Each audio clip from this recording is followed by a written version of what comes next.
Welcome back to another match play today, guys. This game is going to be featuring Rainbow Road versus Blaine's Last Resort. Instead of double speed, it will be triple speed this game.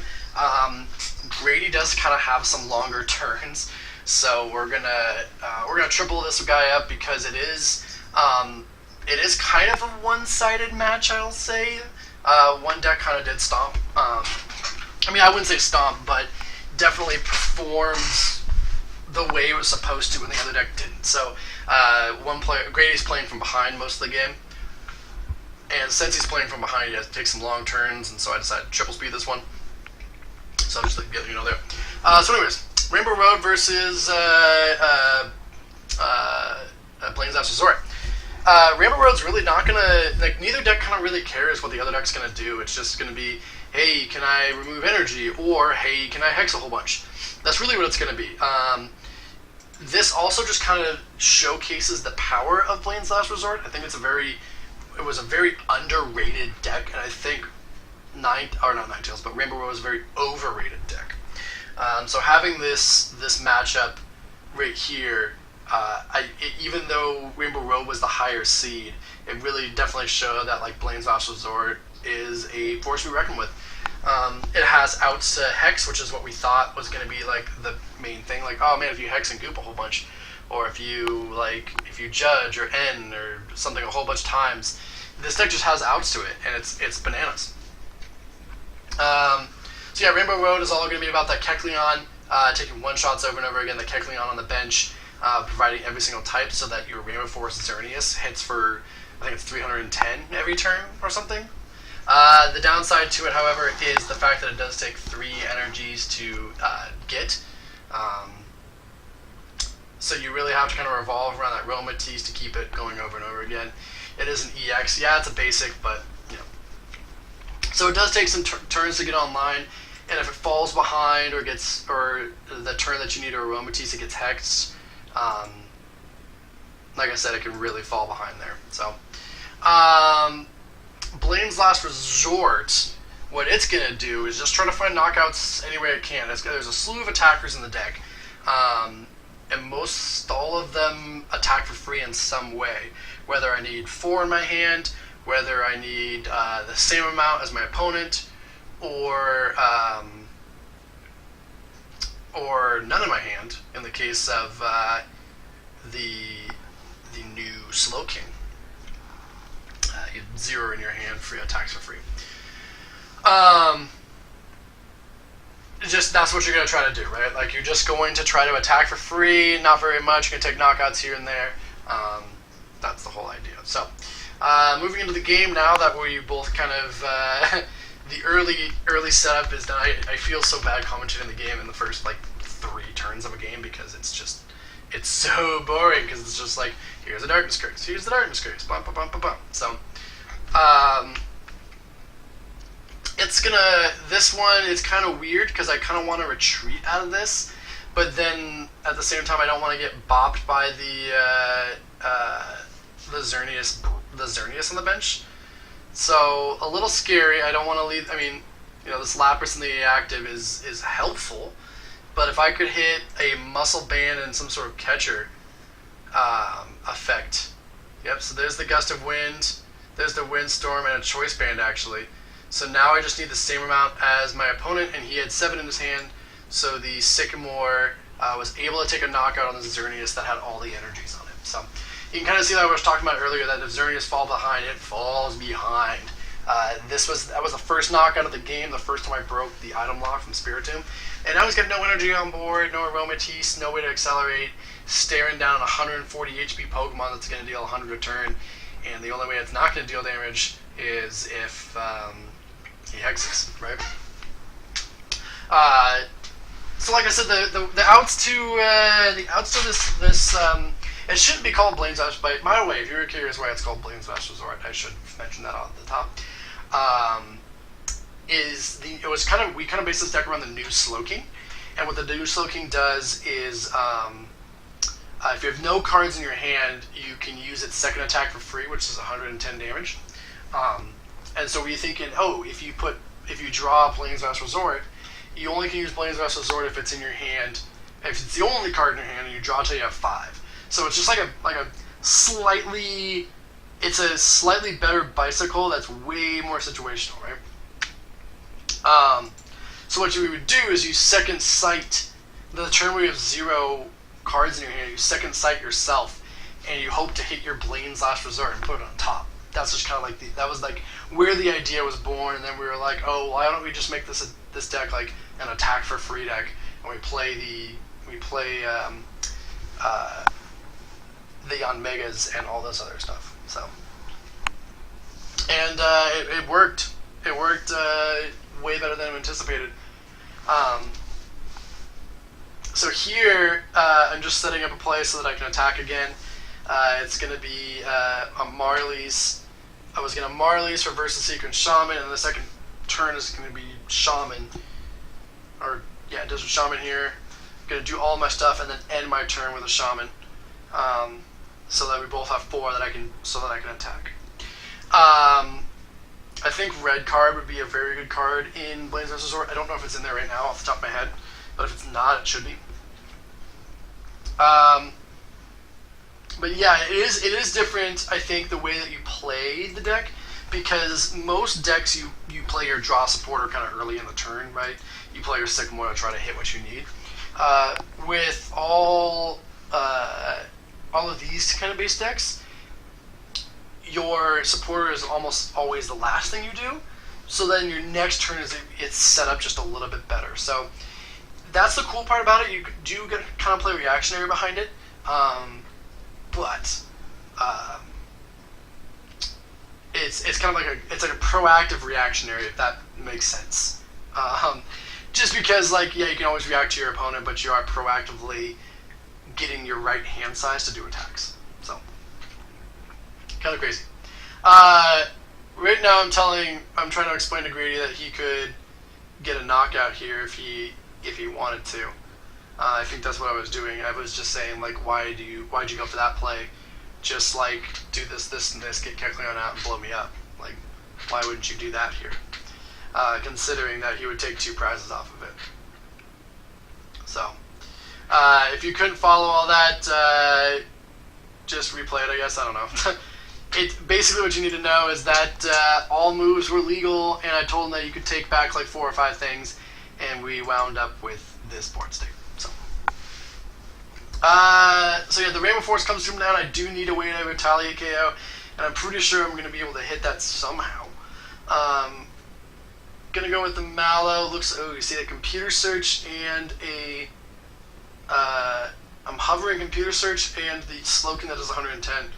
And so I think what's going to be the play is go for Slowking and Muscle Band. I think that's what it is, because I have the Dowsing Machine in my hand. This doesn't look like Slowking's in there, because I could swoop the Lapras out of here for the so Uxie for 4. Really, just I'm trying to figure out what I'm looking to do here. With the Dowsing Machine and a Computer Search in your hand and a Mallow off of a Claydol, you're gonna hit what you need to hit. So I'm just kind of curious what I actually end up going for here, because like I said, I'm going to hit it. I think this goes for a swoop. Yeah, there's the swoop. Gonna go into the the Slowpoke. So we do have the 110 here. I just need a way to deal that extra 10 damage. And I think that Dowsing Machine is probably going to be targeting, I don't know, the Skyla would probably grab the Muscle Band. Oh, no, Skyla for Item Finder. So the Item Finder for the Choice Band, actually. Choice Band instead of Muscle Band. Or Dowsing Machine for computers, or Item Finder for Computer Search.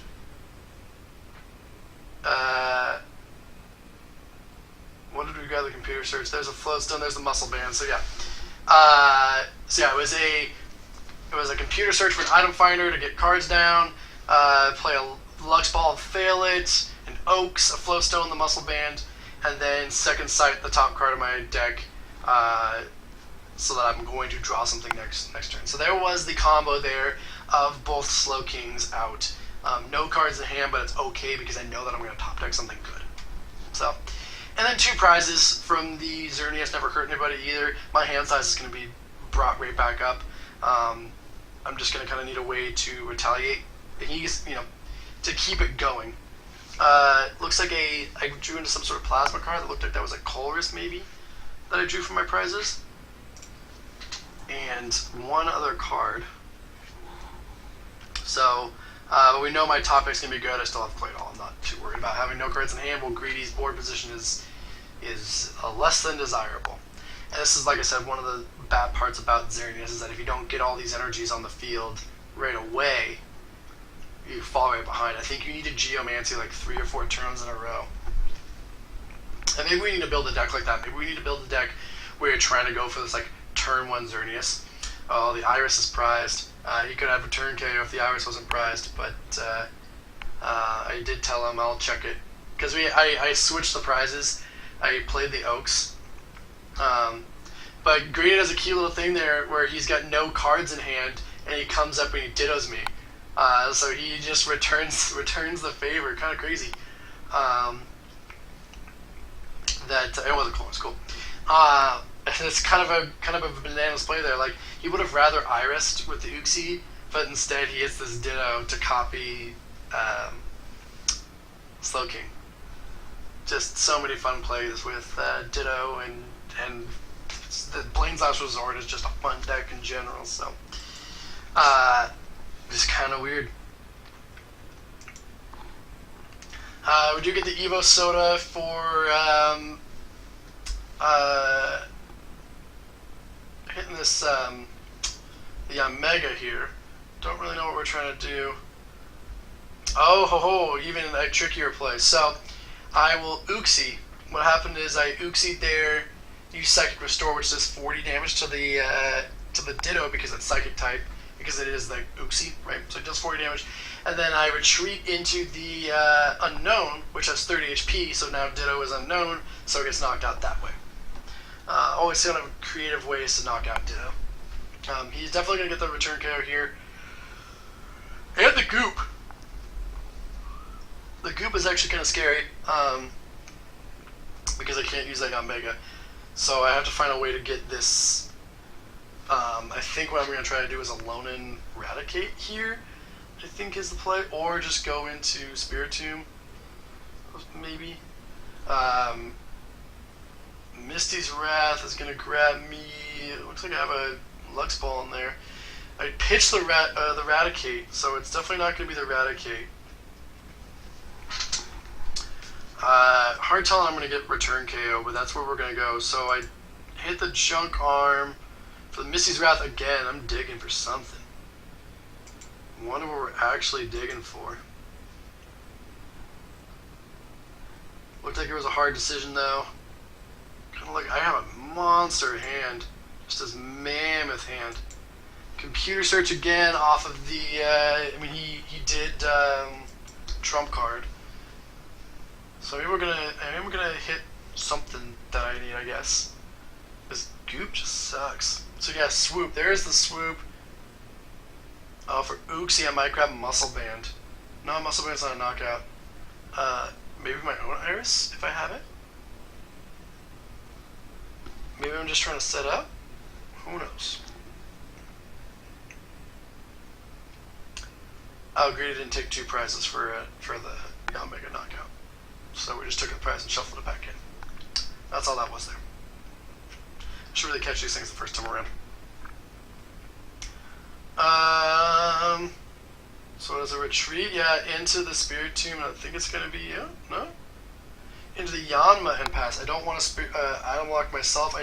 The one issue that I have with the Spiritomb in this deck is that there's only like 4 energies, and so it's really hard to get it out of the active.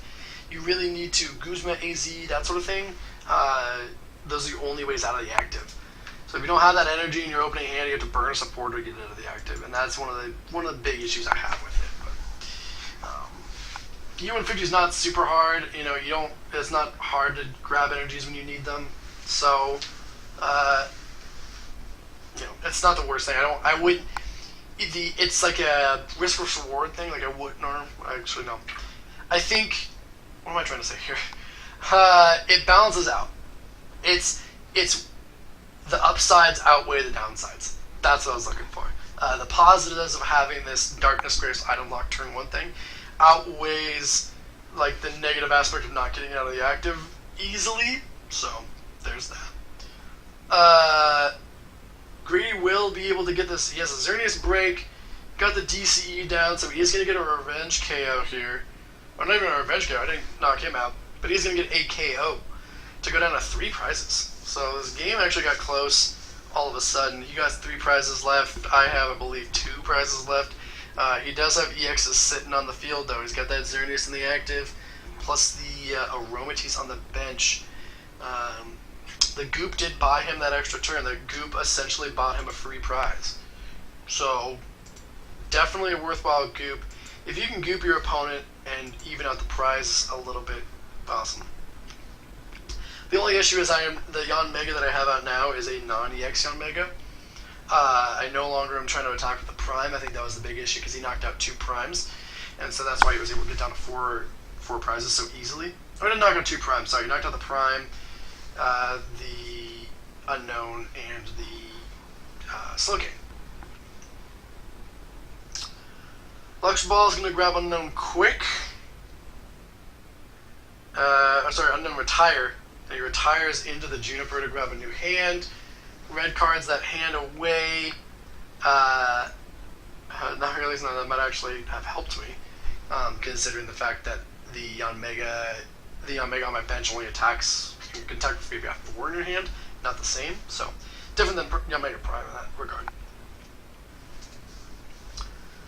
But, yeah, it's just a knockout waiting to happen.